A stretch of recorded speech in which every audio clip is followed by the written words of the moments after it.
Alright, y'all read the title, and we're gonna be talking about a mode in Modern Warfare 3 that I think was the coolest one in the game. That being Get Higher. Get Higher was really unique as it didn't really stick to what most Call of Duty game modes do, that being killing each other. Many game modes that change the Call of Duty formula, like Prop Hunt and Infected, still have the core mechanic of killing. Get Higher doesn't. Instead, it is a parkour-themed mode where you try to get to the maximum height as fast as possible, or, get to the finish line as fast as possible. As you can tell, this is already a very different mode for Call of Duty. Enough about that though, we have a Call of Duty parkour course, and holy crap, this looks sick. Entering the match will have you at the start of the course, with a maximum of 20 people, and you get to take in the absolute art of a map. No Call of Duty map, or even anything in Call of Duty itself, has ever had this type of look. I'm not someone that really knows what it's like to, get higher, so this is the closest I'll ever get. The colors are so vibrant, the lights are bright, and there's so much background art that really makes this whole map feel so alive. Now I know that some people may dislike this because it's in Call of Duty and we all want it to be a military shooter, not some goofy Fortnite looking game. But I think this is a fine way to have that unrealisticness in Call of Duty without the game itself looking stupid. My main problem with goofiness in Call of Duty is how nowadays it feels like what they're focusing on is the goofiness, not really the Milsim skins. There's really no Milsim skins in Black Ops 6, which is what I have a problem with. Get Higher is its own mode, and it's optional. Unlike, skins where they're everywhere. People are buying the hell out of these, which I don't really understand why, but they are, and that means that you're gonna have to see them in your games. Alright, I talked too much about that. How is the parkour itself? It works really well. The MWIII engine complements it, allowing for some smooth gameplay. Can you imagine if Get Higher was in MW2 with that wannabe old school COD engine? Yeesh, I just get shivers just thinking about that. The obstacles I think also complement the course. It's also always funny seeing people fall off the map. You start off with 3 different paths. No one takes the left path, while the other 2 are where everyone goes. This is an ongoing trend that this course loves, giving you different paths to traverse through it. There are these 2 red blocks that move in opposite directions, and trying to get past them can catch you off guard. There are 2 floors that have red blocks that can crush you, but nothing crazy yet. You go through these, I don't even know what these are called. Take a small elevator, and this is the coolest part of the course so far. You gotta slide through these, and it is mad satisfying. Or it can piss some people off and crouch in front of them to prevent them from sliding. Moving red walls are next, getting past them either by sliding or going over it. This is where my few criticisms of Get Higher start to take place. There are many obstacles that require you to just wait. Here, you have to wait for these green blocks to appear below you so you can jump to the next platform. Then the next one is proning, or jumping over ledges while the green block moves you. I am aware that it can be difficult to think of obstacles that don't require you to wait, so I'm not really mad about this. Traverse through these small green lines, and then you have blocks that will lift you up to the next one. You could go down here and climb the ladders, but that's slower than just waiting for these blocks. This next obstacle almost always kills me.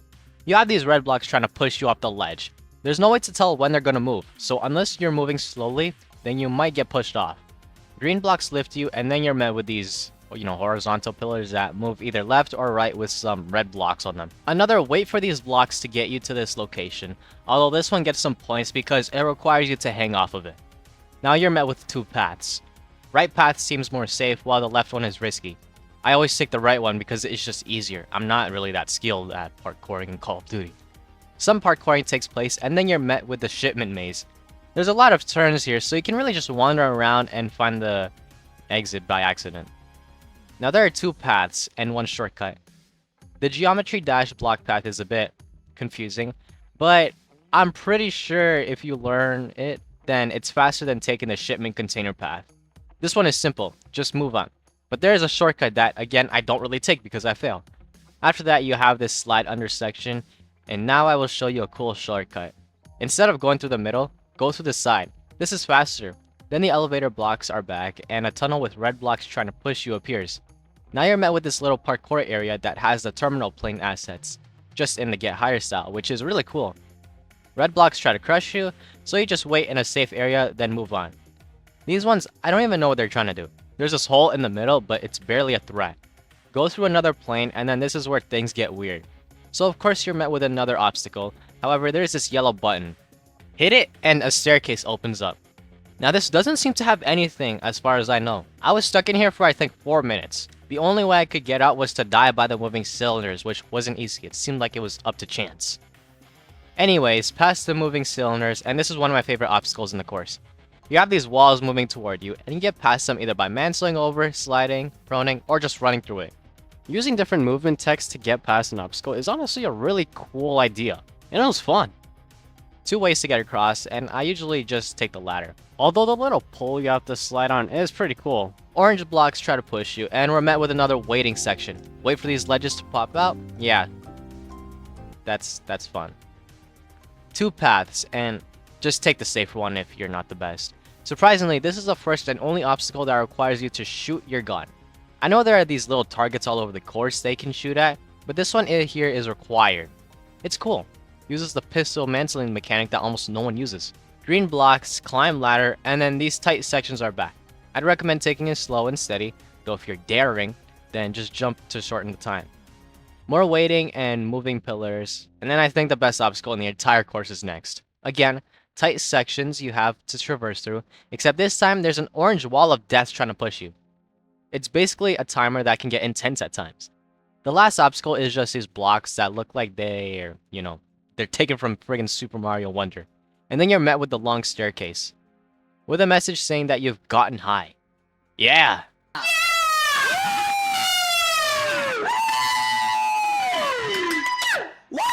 I must say, looking down at the course when you're at the top is probably one of the coolest and most beautiful shots in the Call of Duty franchise. This looks amazing. Wanna know what's really cool about this? There are camo challenges dedicated to it. Think about it. Warzone itself didn't get a camo grind until a game later. Get Higher launches with its own camo challenges as if it's been in the franchise for years. The challenges are to reach the end of the course in under 10 minutes, and collect 12 secret coins on the map. The first one isn't too crazy, but some people have genuinely had a bit of difficulty with the other 2. I was able to get through it within 9 minutes, but that was after playing it multiple times and only making 1 mistake. It felt good to finally beat it. It didn't feel like completing a multiplayer grind, no, but it felt cool to beat it, especially when Get Higher was a limited time game mode. The last one is what made this mode way more immersive. There are 12 hidden coins around the map. Well, some are hidden, and it was difficult for me to find them. In fact, after 1 or 2 tries, I just searched up a YouTube video, which I kind of regret. I regret it because I would have felt so much more accomplished getting the camo, but I also kind of don't because, like the other 2 camos, I got this when this was limited. Also, when you get all 13 coins and enter through the portal, it brings you to the inside of this castle. And fun fact, this is a multiplayer map in the game. You cannot tell me that this isn't cool. There's even a shipment variant that uses the Get Higher assets. This looks sick! Just having a challenge that forces you to take your time and explore the map not only is cool and rewarding, it also allows you to appreciate the map even more. They could have just had the first 2 challenges and everyone would have been happy, but they went the extra mile and added another one. The camos themselves are sick. They're all worth it, and I loved equipping them onto my guns. Just look at this. Look how clean this is. They could have easily just made the rewards a stupid weapon charm or sticker, but instead, they just gave these amazing camos. This mode was so well liked that Sledgehammer made the mode permanent at the end of MWIII's life cycle. If that's not what these kids nowadays call a Giga Chad move, then I don't know what is. Now I want to give some praise to the soundtrack. It's really good. It's what's been playing in the background of this video.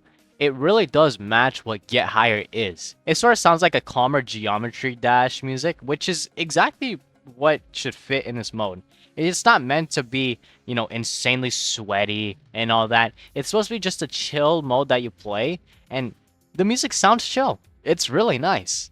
Fun fact, I believe this is more of a reimagining or an upgraded version of the original. This one's called Get Higher, and the original was Get High. Get Higher was released along with the mode Get Higher when it was upgraded from Get High. Legit, right now, you can load up MW3 and get the camos if you haven't already. Get Higher, like I said, in my opinion, is one of the coolest things to happen in the modern era of Call of Duty. It was just such a cool mode, and I want them to do more of this. That's the end of the video. Let me know if you want more videos like this where I talk about certain things in Call of Duty. Alright, I'll see you on the next one.